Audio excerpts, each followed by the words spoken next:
It is 11:30, and that only means one thing. Time to dive into all things people, power, and politics. This, my friends, is The Pulse. I'm Roop Raj. It's time to get out that social media echo chamber where who knows what's true and what's not, and get the straight facts right from us. And let's begin with this. A new name entering the race for governor tonight, and it's one you know but probably haven't heard in a long time. Which former state attorney general is making another run at our state's top office. Plus, a controversial ruling by the state Supreme Court. The justices say it's to stop cruel and unusual punishment, but some prosecutors say it'll just force families to reopen old wounds. We're hearing from a former prosecutor and state lawmaker about this move and all of the week's politics. But we begin once again in federal court, where a judge questioned the Trump administration about its refusal to bring back this man, wrongfully deported to El Salvador, even though the Supreme Court ordered them to do just that. It comes just a day after White House advisors claimed they don't have the authority to bring Kilmar Abrego Garcia back, and El Salvador's president said he wouldn't release him. The Trump administration claims Abrego Garcia is a member of the MS-13 gang, even though they acknowledge his deportation was an administrative error. But his attorneys, his lawyers say the feds haven't given evidence proving his ties to a gang. Abrego Garcia had a work permit, and a judge gave him protection from deportation back in 2019. White House Press Secretary Caroline Leavitt, though, doubled down on those claims. Engaged in human trafficking. He illegally came into our country. And so deporting him back to El Salvador was always going to be the end result. Now, here's something else you really need to know about. President Trump says he wants to send U.S. citizens convicted of violent crimes to El Salvador, saying he's looking for legal ways to get that done. But here's the issue. Here's the thing. That's likely illegal under our Constitution. And let's dive even deeper for a moment. Deportation is something covered by immigration law, which does not apply to U.S. citizens. Simply put, part of being a U.S. citizen means you can't be forcibly sent to another country. And another constitutional lesson you'll probably remember from civics class, there's not only the ban on cruel and unusual punishment and the right to due process. One of the El Salvador mega prisons' selling points is its harsh conditions, far harsher than anything here in this country. And since federal courts have no jurisdiction there, those due process rights could just be violated. And there's one more law this idea could violate, and that's the First Step Act. You know what that is? One that President Trump himself signed into law back in 2018. That law requires the government to try and house federal inmates as close to their homes as possible. Why? So that families can visit. One more story on the immigration front to tell you about tonight. Remember this scene playing out when migrants were deported using that 1798 Alien Enemies Act? We've covered a lot about it. And recently, the Supreme Court allowed the Trump administration to use it for deportations. But they had to really give people a hearing first. Today, another chapter. A federal judge in Colorado blocked deportations of immigrants there under that Aliens Enemies Act. You see, the American Civil Liberties Union filed a case for two Venezuelan men facing deportation who fear they'll be falsely accused of belonging to a gang. Federal judges in New York and Texas also slapped holds on deportations until the Trump administration gives a blueprint for appeals. Now, from the current president to our former one, Joe Biden was back in the spotlight earlier tonight. Biden has laid low since leaving office, and that's, by the way, is typically tradition for immediate past presidents. He spoke at the National Conference of Advocates, Counselors, and Representatives for the Disabled in Chicago, talking about the importance of Social Security and railing against the cuts made by the Trump administration to that agency. More than 100 days, this new administration has made done so much damage and so much destruction. It's kind of breathtaking it could happen that soon. They've taken a hatchet to the Social Security Administration, pushing an additional 7,000 employees, 7,000 out the door in that time, including the most seasoned career officials. Now they're getting ready to push thousands more out the door. Already we can see the effects. The president said America needs to remember its basic core values, that nobody's king, that everybody has a shot, as well as honesty and decency. A lot going on, as always, tonight, so let's run through some of the other big stories we're keeping an eye on. You probably thought those were the ones we were keeping an eye on. There's much more news. This news cycle is like drinking out of a fire hose. A federal judge allows the Trump administration to temporarily stop funding legal education programs for people facing deportation or immigration court. That's as a lawsuit brought by the organizations works its way through the court. You see, unlike criminal cases, people in immigration court do not have the right to an attorney if they can't afford one. Congress spends $29 million a year for 4 programs to help them navigate the system. The DOJ ordered those programs to stop work immediately. That was back in January because of an executive order by the president targeting illegal immigration. Well, staying in court for a moment, where a federal judge blocked the U.S. Labor Department from enforcing a key part of President Trump's anti-diversity, equity, and inclusion orders.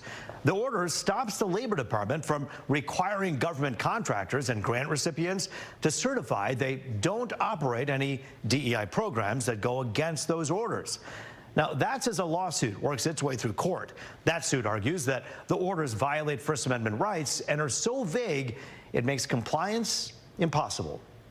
And the Federal Emergency Management Agency denying Washington State's emergency relief request stemming from damage caused by a deadly bomb cyclone last November.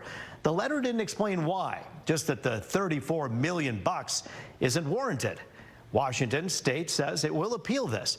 This comes as the president weighs whether to disband FEMA and give money directly to the states. Trump created a council to study what to do with that agency.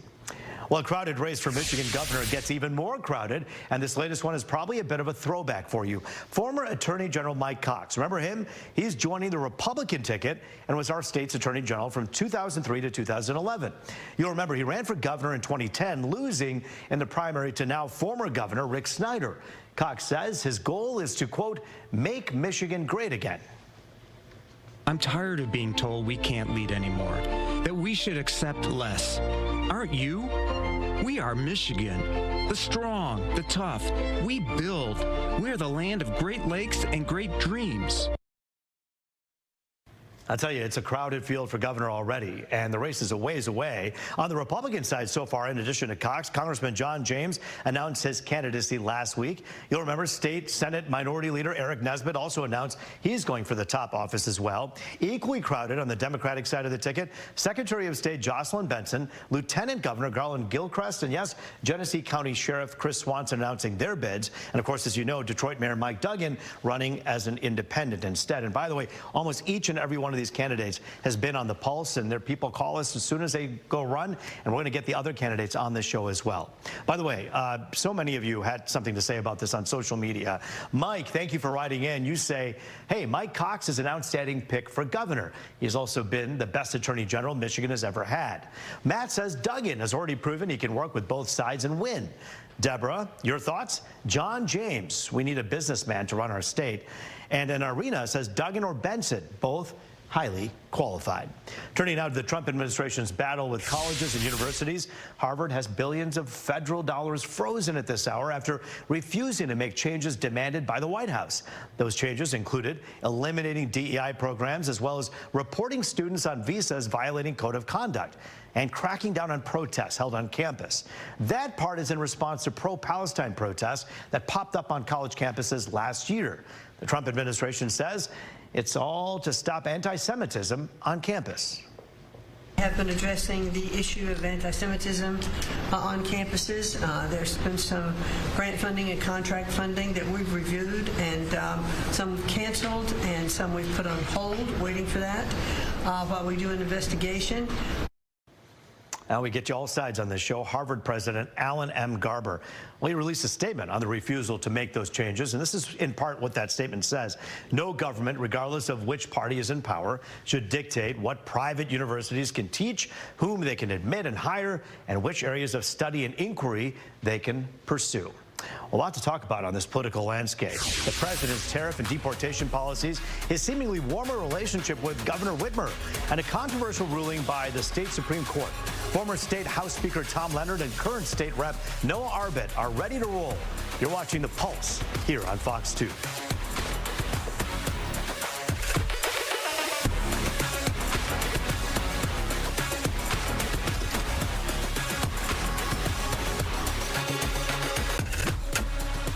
Back Back now on The Pulse, looking at all things people, power, and politics from the Motor City to the Beltway and beyond. And joining us now to dive into a number of really important topics tonight, former Republican State House Speaker Tom Leonard and current Democratic State Representative Noah Arbit. It is always good to see you both. Thanks for joining us here on The Pulse. Thank you for having us. I always like to have you two on separately and together only because I feel like there's a level of reason that you both bring to understanding and explaining the things the way you see them. Even as a Democrat and Republican, you can kind of look at things and say, okay, let's have a good civil discussion. This one's interesting to me. The first item I want to bring up here is this Supreme Court ruling that essentially says that 19 or 20-year-olds who have murdered people essentially can be released from prison, thanks to a Michigan Supreme Court saying that neurological development of a 20-year-old brain is more likely that of a juvenile than an adult. And there are many people who are saying, okay, you know what, this is good because we need to understand where people are when it comes to their brain development and what they did. But then there's others who say this is a danger. Tom, where do you stand on this? Roop, that is the role of the legislature. And what this Supreme Court has done with this opinion is essentially said they don't care how this legislature decides criminal law. They're going to do it themselves. And I cannot tell you how dangerous, as a former prosecutor, how dangerous this decision was that they came down with last week. I mean, think about this. They looked to Canada to decide that 20-year-olds that commit premeditated first-degree murder can now no longer automatically be sentenced to life in prison. So what's going to happen? All of these overworked prosecutors' offices are going to have to conduct hundreds of hours of hearings. I think there's over 500 of these cases now that they're going to have to come back and they're going to have to relitigate. But they are also going to have to bring back crime victims, some of these who thought, whose parents or children were brutally murdered 20, 30 years ago. They're now going to have to come back to the courtroom and be re-victimized. And I can't tell you, as a former prosecutor who sat with these victims, I cannot tell you what this court has done for public safety and what they've done to crime victims in this state. Well, Representative Arbit, we've seen both from the federal level and now the state level, the Supreme Court essentially make decisions that people have to live by. And that's ultimately their goal and their job. But do you think that they've overstepped the legislature's jurisdiction, so to speak, in deciding something like this in a legislative way? I mean, reasonable minds can differ about the substance of the decision, and certainly there are administrative implications. You know, as someone who's worked for a prosecutor's office before, as someone who's been a victim of a crime, understanding a lot of the implications here. But in terms of the process, this is the court's job, right? And that's not to say agree or disagree on the opinion, but I mean, we had a Supreme Court essentially a federal Supreme Court gut a 50-year-old right. The right to abortion nationwide. That was usurping the role of the legislature, right? So this idea of usurping the legislature, the court makes the Supreme Court federally and in the state of Michigan makes decisions on statewide and national significance, and that's what they do. I think that it's interesting though, because we do look at the federal Supreme Court right now. The conservative majority has made several decisions, Tom, as you know, that many people were upset by, including legislators on both sides of the aisle in Washington.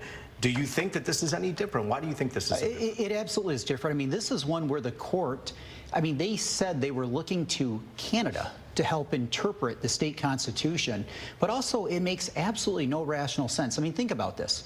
This court said that somebody at 20 years old does not know, their brain's not fully developed to determine whether or not they can commit premeditated first-degree murder, yet at 18 you can sign a contract, you can sign up for the military, you can take on debt. So how is it that somebody can decide to go to the military at 18 years of age, but at 20 they can't decide whether or not it's right or wrong to commit premeditated first-degree murder? Again, they are going to put these victims through hell and back. These parents are going to have to come back to the courtroom. They're going to have to sit through these hearings. They've completely jeopardized public safety because of their activism, and it's wrong. I want to talk a little bit about the federal Supreme Court and their decision that basically the Trump administration has said, we're not going to really follow this. I mean, the Supreme Court said the man wrongfully deported to El Salvador, the Trump administration should bring him back. And in this case, the Trump administration has basically said, I know the Supreme Court may have said that, but I'm going to refuse to bring this person back. Does that bother you at all? Well, basically, I think what the administration has said, how do we bring him back? He has now been deported to El Salvador. The president of El Salvador has said he's not coming back. He's being in prison because he was a gang member. But also, I think it's important to note out, or to point out, that this was an illegal immigrant who had been adjudicated an illegal immigrant. This was a simple error when he was deported. This was not protected from deportation because he was a member. There is no evidence. There's no evidence that he was a member of a gang. We don't know that he's a member of a gang. Regardless, the administration is defying a Supreme Court order, and that is incredibly dangerous, deleterious to the rule of law in this country, and has untold consequences for our republic. And Tom, I know that if this was a Democrat and the shoe was on the other foot, who is kind of pushing back at the Supreme Court, not just pushing back, but saying we're not going to follow your order, you'd probably have a different opinion because the Supreme Court's weight should matter to a president, yes? It does, but I believe there's this false narrative out there that the Trump administration went and picked up some innocent person and deported them for no reason. This was an illegal immigrant, and there was a clerical error. That's how he wound back up in El Salvador. If they had taken him to any other country and dropped him off, this would not have been an issue. But if the judge protected him from deportation, shouldn't that stand? And again, it was a clerical order. He was deported back to his home country. And now what the Trump administration is saying is, listen, this is on El Salvador. He has now been sent back to his homeland, his home country, and it's on them to send him back. It's not up for us, not up to us to go get him. What is up to us right now is to decide how to deal with the tariffs. And I want to talk a little bit about that because we have about 3.5 minutes left. Some tariffs, right now, we're seeing the president kind of bend a little bit and not be as stringent as he was when he first introduced them, kind of holding back on some of the tariffs. Tariffs are still the highest that they have been. I understand like ever. But there have been people like Sean Fain, Noah, who is a Biden and Kamala Harris supporter, who said, finally, we have some fair trade here. Do you believe that there's some truth to that? No. Why? Because tariffs are the road to a manufacturing renaissance in fantasy land only, and in reality, the road to ruin. The protectionism leads to nowhere good. I mean, this is wrecking our economy. America and American consumers have become richer, more prosperous, have access to more goods at lower costs because of globalization, because of free trade. The Trump administration wanting to take a wrecking ball to American prosperity, to our 401ks, to the stock market. You don't think that this will help encourage manufacturing to come back to the United States? No.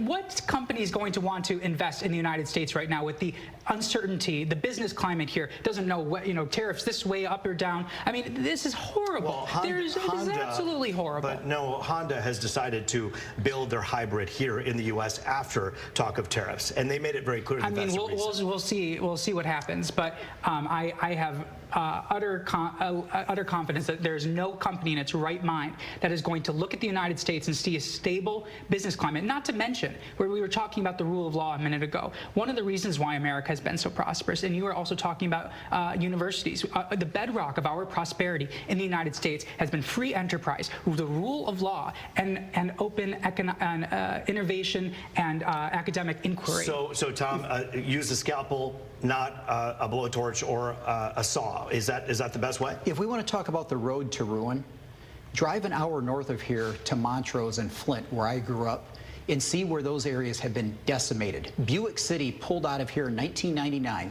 35,000 good-paying jobs gone, left that entire area in ruin because of NAFTA.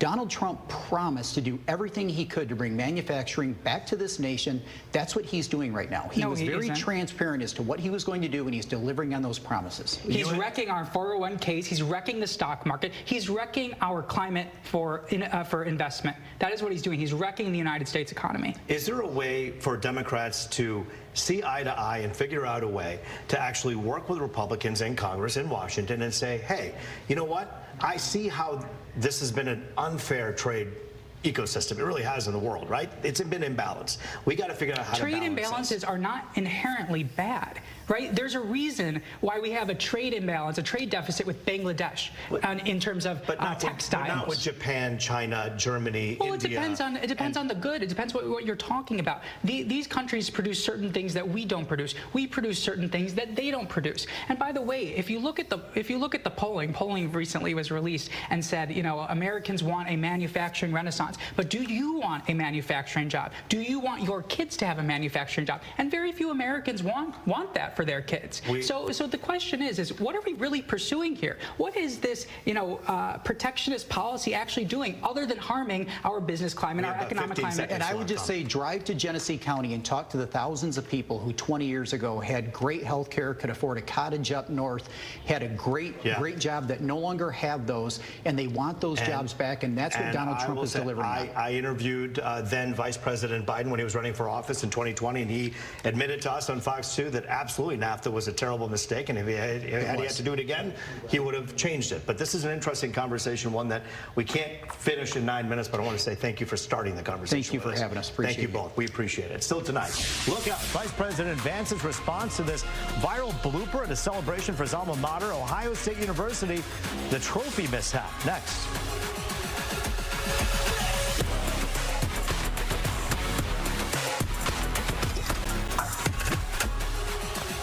You're watching The Pulse. No shortage of political news ever. There's a couple of battles going on in Washington you know we've been following pretty closely. Let's start with the budget battle, where both sides are working through recess. Democrats are launching a Social Security Day of Action, warning the Trump administration could cut that program. Republicans, meantime, are trying to push voters to support extending President Trump's tax cuts. They say cuts to Social Security aren't going to happen.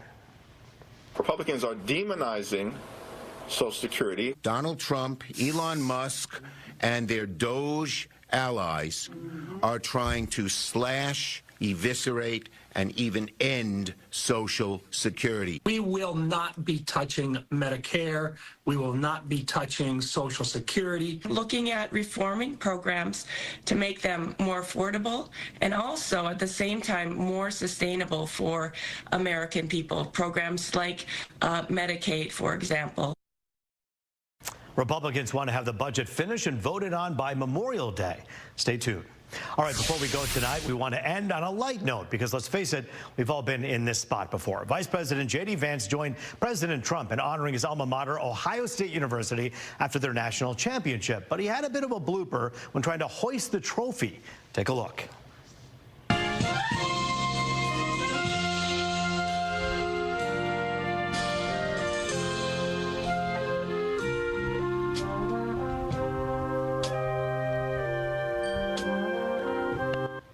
So you can see the golden trophy actually separates from the black base, and the Veep simply lost his grip. You could hear the U.S. Marine Corps performing "We Are the Champions," but that band had to fight gasps from the players and the crowd. Running back, the head coach and the running back there tried to help him reassemble this, by the way, but he ended up just holding the gold part. Vance later posted on X, which again we all still call Twitter, joking about the blooper by saying, "I didn't want anyone after Ohio State to get the trophy, so I decided to break it." Got to have fun with it. Hey, the camera's on you 24/7. Things like that are going to happen. That is The Pulse for tonight. Remember, you can always email us your political questions or perhaps get a fact check you want to see. Just hit us up at thepulse@fox.com. You can scan the QR code on your screen to auto-launch the email on your phone. I'm Roop Raj. As always, we'll see you tomorrow night. Have a good one.